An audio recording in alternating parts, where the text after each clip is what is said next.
Yeah, I like to say that there's crazy people and religious crazy people, and the religious crazy people are crazier than the crazy people because they think they have God on their side.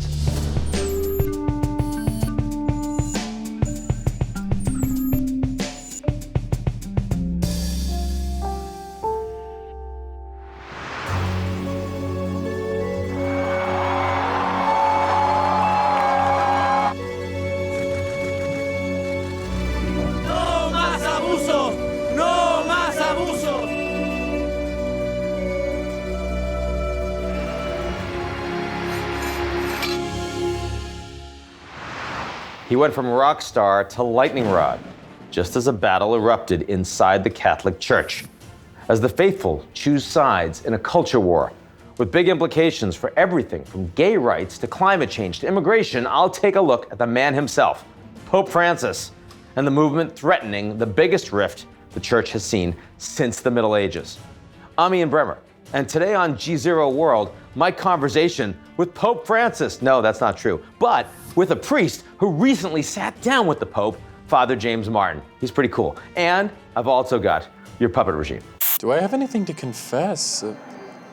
No, honestly, I don't think I do. But first, a word from the folks who help us keep the lights on.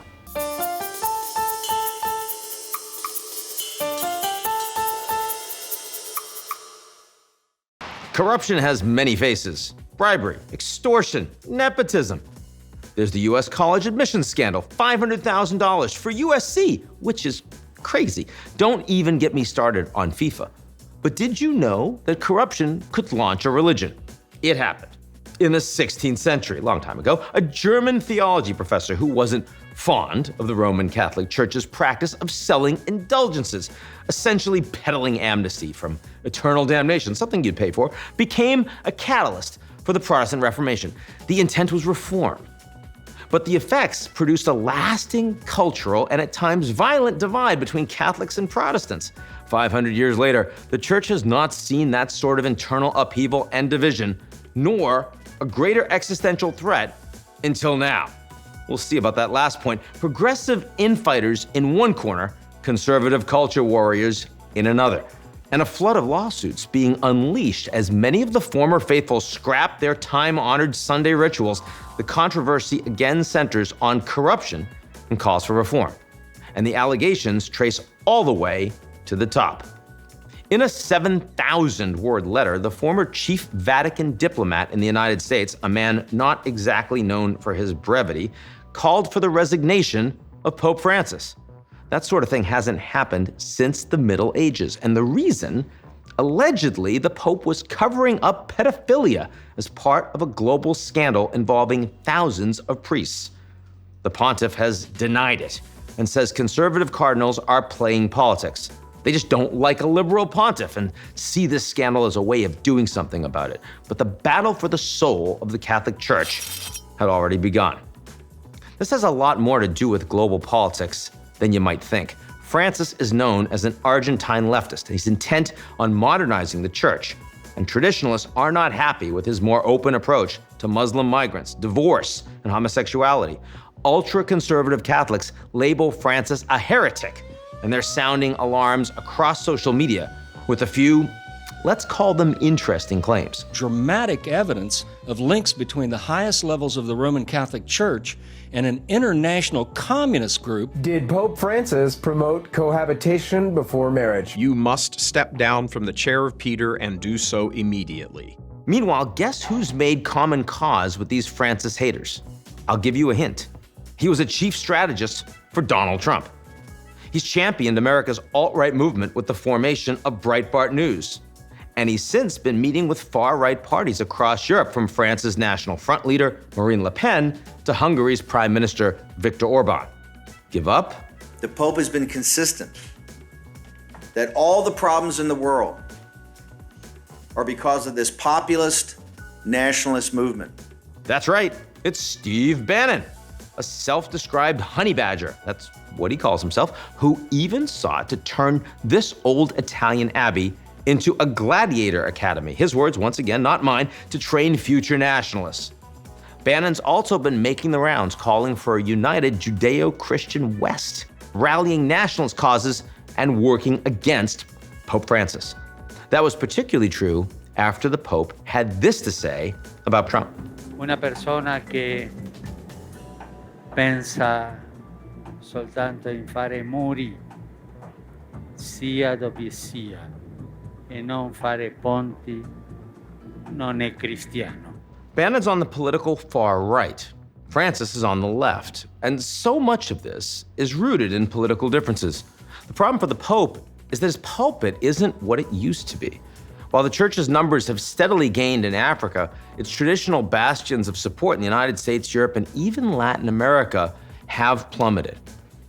And the Pope's rock star popularity has also taken a dive. Americans now give him a negative rating by a 2-to-1 margin due to his handling of the sex abuse scandal. Meanwhile, his opponents have pounced. So what's at stake? Well, for starters, the future of a 2,000-year-old organization and its more than 1.2 billion followers.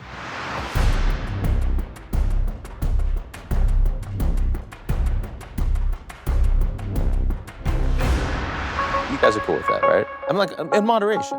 No? Are you asking for yourself? No, I'm just asking generally, you know. Just because you're spiritual doesn't mean you have all the answers. I actually have all the answers. Do you You'll really? soon find out.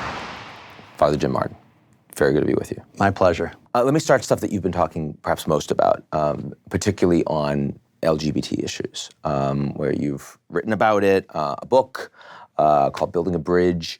Obviously an area where the Catholic Church has not been seen as the most progressive or outspoken to where we are in the 21st century. How do you fit in this debate right now? Well, I'm trying to get the Catholic Church to treat LGBT people with what the Catechism calls respect, compassion, and sensitivity, and more basically, the gospel value of love and inclusion and welcome. So it's pretty basic. It's not really challenging any church teaching. It's just asking the church to treat these people as human beings and as beloved children of God, rather than as lepers, which is the way they're treated right now by many people in the church. So the Pope seems a little bit also hard to pin down on this issue, and perhaps, again, not surprisingly, on the one side, he's on a plane, he says, who am I to judge when asked about gays? On the other hand, he was helping block gay marriage in Slovakia, right, and adoption rights for gay couples. Is he actively searching for a better solution? Is he trying to push the church on this issue? I would say he's trying to push the church to be more welcoming. That's a very good question. He has certainly been much more open than any of his predecessors. He's the first person to ever use the word gay, the first pope to ever use the word gay. As you said, his 5 most famous words are, who am I to judge? He has gay friends. He has said to people, a friend of mine, you know, you were born that way. So he's really taken some dramatic steps. By the same token, he's also an 82-year-old Argentine, you know, former Jesuit provincial. And so he's going to come with certain ways of doing things. And he's running the whole church. I mean, something that might seem really tepid to us, like, who am I to judge? In sub-Saharan Africa or in Latin America or in India, that's a big deal. Absolutely. And to say you were born that way. So I think one of the things we tend to forget in the West is he's speaking to the entire world. And while we may say, you know, not far enough or not fast enough, for other parts of the world, it's too far and it's too fast. Well, no question. First of all, within the United States, there are a lot of people that would say, whoa, whoa, whoa, this is like well beyond what I believe. But when you talk about places like Uganda, African countries have some of the world's most prohibitive laws governing homosexuality, with the punishments ranging from imprisonment to death. I mean, literally, it's an execution offense. Yeah, and I think one of the sort of leading edges now for the Vatican is this question of the decriminalization of homosexuality. You know, where can the Vatican stand with LGBT people, where it's not about, you know, same-sex relations or same-sex marriage, but it's just about living. And so I would say that would be I hope that's the next thing that the Vatican does. Because you can be opposed to same-sex marriage and same-sex, but the idea that people would be killed, executed, beaten up, I mean, that should be an easy thing for the church to stand against. And even some criminalization of same-sex relations, you'd say the Catholic Church should really be opposed to that. Yeah. I mean, because you can be against same-sex marriage, right? But the idea that you would criminalize these things, you know, that people would go to jail for them makes no sense. I mean, why not criminalize divorce? I mean, there's something that Jesus was actually against in the Gospels, right? You're going to criminalize birth control. So, yeah, the Catholic Church, I think, has been so unable to listen to these people, that it has no sense of these people's real life problems. So, I mean, Trump and Pope Francis have had some run-ins. In fact, in 2017, Trump actually criticized Pope Francis as being a very political person. I think that the Pope is a very political person. I think he doesn't understand the problems our country has. And the Pope actually came back and said, yes, as a matter of fact, I am. What does that mean? He's not political in the sense that he's Democrat or Republican or he believes in one political party in Europe. But the gospel, preaching the gospel sometimes has political implications.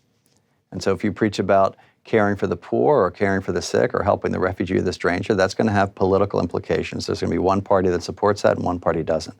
So I think his point is, if I am seen as political, so be it. But he does not set out to be political or partisan. He sets out to preach the gospel. And if that disturbs people on one side of the aisle, then so be it. He has gotten involved directly in trying to help resolve some conflicts, certainly directly in Cuba, in Iran, indirectly in Venezuela. What's the record recently of the Catholic Church in inserting itself in these conflicts? Well, it's interesting. I mean, you say recently. I think someone said to me once, the Catholic Church has been dealing with leaders since Charlemagne's time, right? So it goes back a long time. I think over time... selling indulgences is useful. There's right? that too, right? Yeah. But I would say in general, Francis is seen as a real moral voice. There was an article recently in The Guardian of him being the last moral voice. I think he's seen as above politics.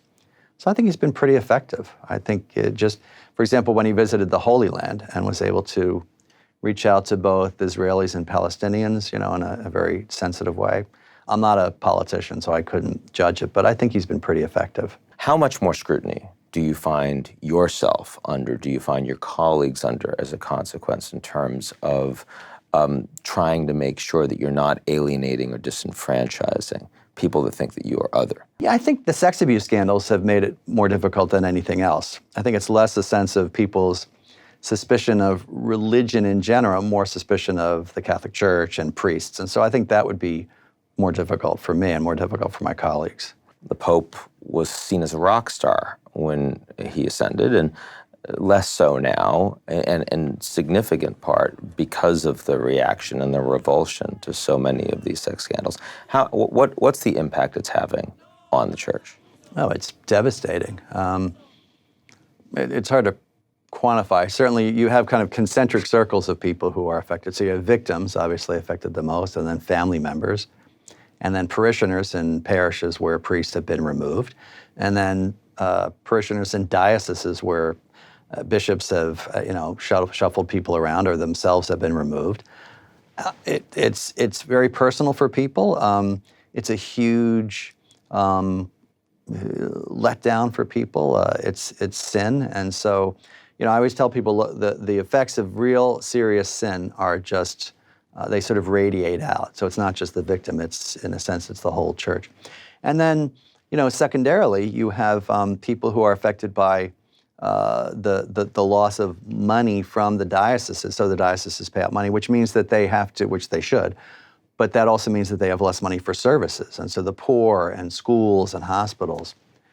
So it really does show you the destructive value of sin, I think. Why did it happen? I mean, why was it so widespread and why was it covered up for so long? The main reason is that we had these guys in the priesthood, right, or in religious life, in religious orders, who were sick, right, and who committed pedophilia, who should have never been accepted. That's one of the main reasons.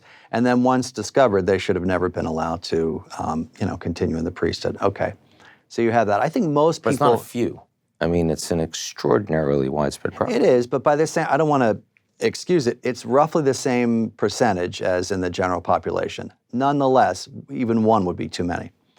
So most people can understand that, or you have these people who are, they're pedophiles and they have the sickness. I think the second reason is stuff that people do not excuse, which is bishops who didn't understand how to confront these guys who were mendacious, who covered up, okay. You have a system of clericalism, which I think you could describe as someone taking the word of the priest more than the victim or the parent, right? You have this system that says that we shouldn't, quote unquote, scandalize people by, bringing these things out into the open. You have bishops who were afraid because of... it'll hurt the church more broadly. Right, and it would scandalize the faithful. You have bishops who themselves, don't know how to deal with pedophilia and these crimes. They're not equipped to deal with it. They don't know what to do legally. They don't know what to do psychologically. Even if they do know what to do, which is to remove these people, they have a hard time confronting them. So it's this it's very systemic. But at heart, it's an institution that was unable to address these men and remove them, immediately. And once they had done something like that, to turn them over to the civil authorities, who in many cases would kind of turn a blind eye. Father's okay. And you also have, this is not blaming them, but back in the 70s and 80s, you had psychologists and psychiatrists saying that this was a curable thing. So pedophilia was seen as more curable, and so you could be treated and then placed back into ministry. Well, we know that that's not true anymore. So it's this kind of horrible mixture of all this sin that's going on. It really defies description, though. There's not one explanation for it. Everyone's a little crazy these days, right? Politics drives you crazy. Religious we're all a little crazy. Mm-hmm. Some people more crazy than that. You've said that some of the craziest people out there are religious people. Yeah, I like to say that there's crazy people and religious crazy people, and the religious crazy people are crazier than the crazy people because they think they have God on their sides. That's the problem. So it's not just crazy, it's I'm crazy and God is on my side, and I'm a prophet, and I'm going to tell you what to do because God told me. And if you don't believe in my way, you're going to hell. Yeah, pretty much. Which I was told, by the way, when I was in school. I hope that's not true anymore. It is. We definitely do not tell people they're going to hell. If they don't accept the one true Jesus. We definitely don't tell people that. That's really good. So can people be too Catholic? Well, what do you mean by too Catholic? Like, crazy about Catholic. Like other Catholic people who aren't Catholic, everything's about you've got to be a part of, you have to believe everything I believe.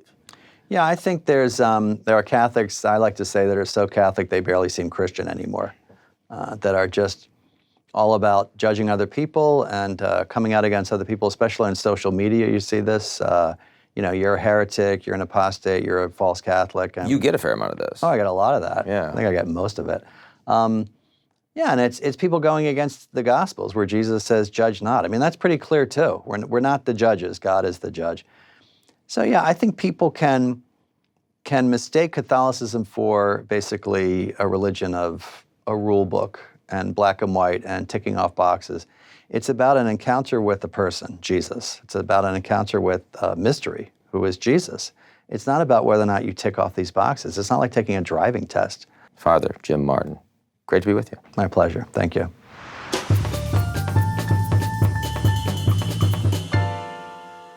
Today on Puppet Regime, our world leaders visit the Vatican.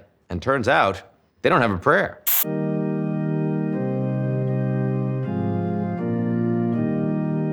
Look, I've already confessed everything, openly on the White House lawn.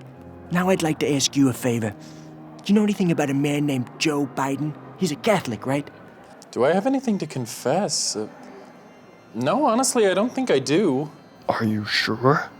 Well, I mean, sometimes instead of ironing my dress shirts, I just put them in the dryer. But other than that, no, I think I'm good.